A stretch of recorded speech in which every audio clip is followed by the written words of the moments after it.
Morgan's going to tell us how she does it, and then we'll kind of maybe have a little open discussion of questions and go from there. All right, my name's Morgan Denson, and I am a physical therapist at Advanced Orthopedics and Sports Medicine. And a little bit about me, I got my Bachelor's of Science at Texas A&M University, and my degree is in exercise physiology. And through that, I was able to work at Personal Edge. It's in Dallas, Texas. We do fitness assessments and exercise and nutrition assessments for several CEOs in Dallas.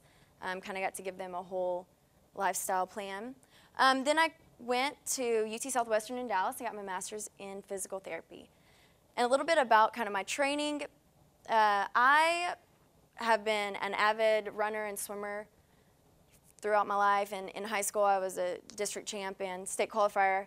Decided to take a college break and didn't really compete as far as in college, but I did do half marathons and triathlons competitively while I was in college. So some of my recent accomplishments, I do more of the sprint type things where she does the crazy long distance stuff. I enjoy kind of the quicker pace things. I don't have a lot of my times on there because I've done several of them, but done the White Rock half marathon probably about 4 or 5 times, and sprint triathlons anywhere from like 15 to 20 of them.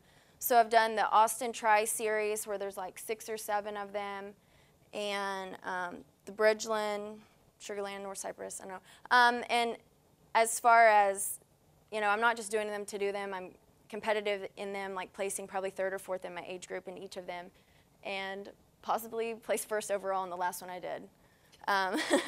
Depends on whether you buy first overall female, yeah, first overall female finisher in the last one I did.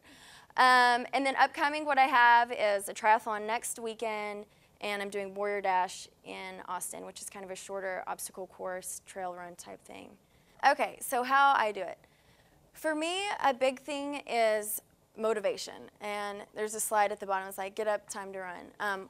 What motivates me? Normally, I have to try to set a goal for the week, and anytime you have a running partner or some sort of workout partner, it helps so much in trying to just set a schedule. Keeps you from bailing when yes. you have to meet. So for me, because I cross-train, so I'm doing running, I look at 4 disciplines: running, swimming, biking, and then any type of weight training or strength training.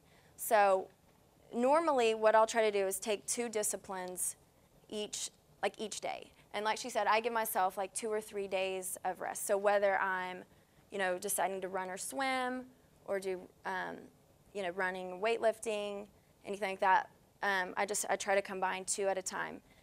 And I do like cross-training because it does give you a break, like your joints a break. And as far as working out, strength training, I'll do upper body and lower body, core training, and circuit training, which is going to be very important as far as your overall fitness. When I do biking and running, it's called brick workouts. I don't know if y'all have heard of that, where you'll cycle 15 to 20 miles. Normally it's what I train for because my biking distance is a little bit shorter. 15 to 20 miles, and then you get off your bike right away and then start running. The reason why it's called a brick workout is because your legs feel like bricks. I try to run probably... You can feel them. Barely. I try to run like 3 or 4 times a day, and the mileage will vary depending on my goal. So if I'm training for a half marathon, my running mileage will slowly increase. I think that's a big thing, that people try to increase their mileage too quick, too soon. So you want to have, a designated plan on how fast you want to increase that mileage. They typically say it's supposed to be about 10%. You don't want to ever do, increase your mileage more than 10%. Is that a weekly?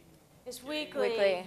Yeah, what I do is I would do, 2 back-to-back heavy weeks, and then I would back off in mileage, but then I would do intensity. So I would, it switches which muscle groups you're using, so you're less likely to fatigue one. Fatigue of a group or a muscle group is what gets you injured. So it's the repetitiveness of it, which is why the brick workouts and training for triathlons is a little bit easier on your body than training for like an ultramarathon, where you're really just doing a bunch of running. And so if you look at a lot of the ultramarathon training schedules, they just want you to go run a bunch of miles. Well, I didn't do that. My longest mileage I ever got to was a 73-mile week. Longest run was a 40-mile run. But I did back-to-back like 30-20, 40-10. So I did significant back-to-back. But then the next week I would back off and do a 50-mile week, but I would do some speed work and I would do more intense. So it's all about changing up what you're doing, and never, you're really not supposed to on a weekly basis increase it more than 10%.